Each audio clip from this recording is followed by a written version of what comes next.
He asked our son to help him pick out which shade of pink he wanted, which crib to get, what the theme should be, etc., and it was all so adorable.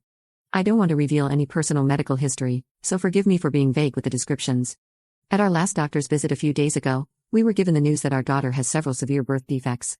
They think that she could possibly survive the birth, but any life that she gets to experience will be painful for her.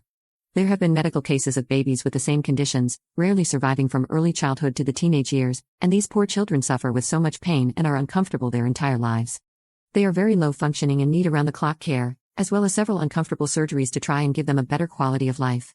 We were both heartbroken and cried for hours together in the car, then we drove home in silence. Neither of us said anything until my husband began to quietly mumble his thoughts. He was going on and on about how we needed to schedule another doctor's appointment so we know what medical equipment we'd need to buy for her, and we should renovate the nursery again so we could care for her more easily. He said that he'd definitely have to talk to his boss so he can take a longer paternal leave, and he wants to be by her side in the hospital until we can take her home. He talked about how we'd have to ask his mom to babysit our son more often while she's a newborn, and he even said that maybe we could sell one of our cars, move to a smaller house, and take our son out of private school so we'd have more money to pay for our daughter's care. I was silent until he asked me what I thought. I was blunt and said that I think we should terminate the pregnancy. Now I feel bad for saying it that way, but I was still frazzled from the news. This made him very upset. He began to cry and ask why I don't want our daughter, even with the complications. I mentioned our previous termination, and he said it was different because it was unplanned and we had no way to take care of the child. Now, we're in a pretty good place financially, so theoretically we could shoulder the cost of our daughter. I have a bit of personal history with this type of situation. My best friend in high school was at my house all the time because her parents were way too busy with her severely low-functioning older brother. They did love her, but she was pushed to the side her entire childhood, and I told him this story. He said that we do better by our son and daughter, and that my best friend's parents were stupid for having a second child, after already knowing they'd need to give the older brother extra care and attention. He then seemed hopeful for a minute and asked if I was just afraid. He promised that he'd be by my side the entire time and we could do this together. I told him it's not about fear.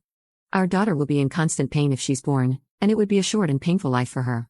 I love this baby so much already, I don't want her to suffer like that.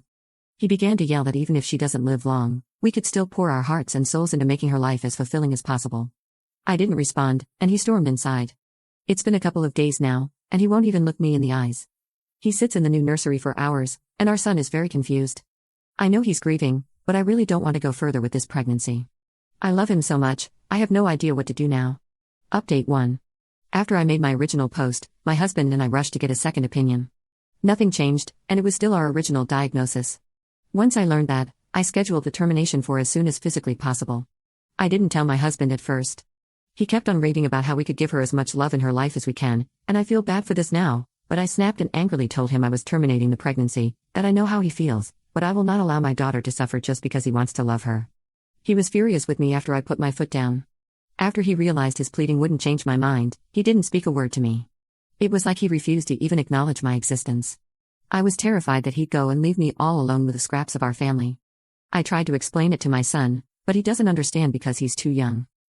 Then, the night before the procedure, my husband stepped into my room and apologized for everything and promised to be more supportive of me from now on. I was so happy and relieved I started to sob, and he held me all night. My original plan was that my mom would drive me to the hospital, then once it's done, a close friend would take me home. Since it was only the night before, he said he couldn't miss a full day of work, but really wanted to drive me home. I agreed to let him, and the procedure was done the following morning. My son had a long sleepover with my best friend's family, because I didn't want him to see me like this. In the morning, the termination was done, and it went fine with only minor physical pain, but the emotional toll was crushing. After I was done, he didn't show up to get me. I waited for hours, but he wouldn't answer any of my calls. I ended up having to call a friend out from work to take me home. When we got there, I saw just one note on the counter saying, "I can't do this," and a few of our daughter's special toys were removed from her nursery. My entire life has fallen apart in a matter of days. I asked my mom to watch my son for a little while, and I still can't contact my husband.